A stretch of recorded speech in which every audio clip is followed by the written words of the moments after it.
L'acte institucional de celebració del Dia del Municipi del 2008 es va fer el 14 d'abril al Saló de Cent de l'Ajuntament de Barcelona.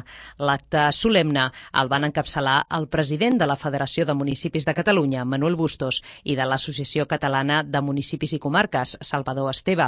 Presidien l'acte l'alcalde de Barcelona, Jordi Hereu, i el conseller de Governació i Administracions Públiques, Jordi Ausàs. La celebració va comptar amb la participació d'alcaldes i alcaldesses dels comitès executius i consells nacionals de les dues entitats municipalistes. En el decurs de l'acte es va aprovar la declaració del Dia del Municipi.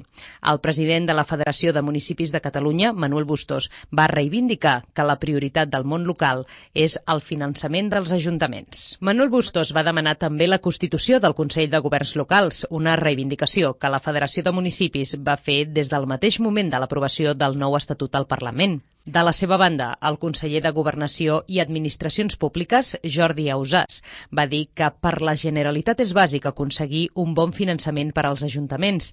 També va recordar que s'està treballant en l'avantprojecte de llei dels governs locals. L'alcalde de Barcelona, Jordi Hereu, va destacar que aquesta celebració ha de servir per commemorar i reflexionar sobre els reptes del municipalisme.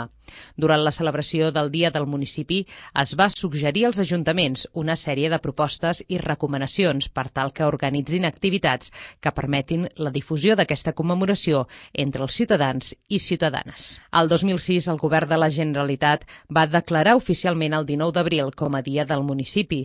La decisió d'instituir el Dia del Municipi va respondre a la reivindicació de la Federació de Municipis per tal que es commemorés la data de la constitució dels primers ajuntaments democràtics el 19 d'abril del 1979.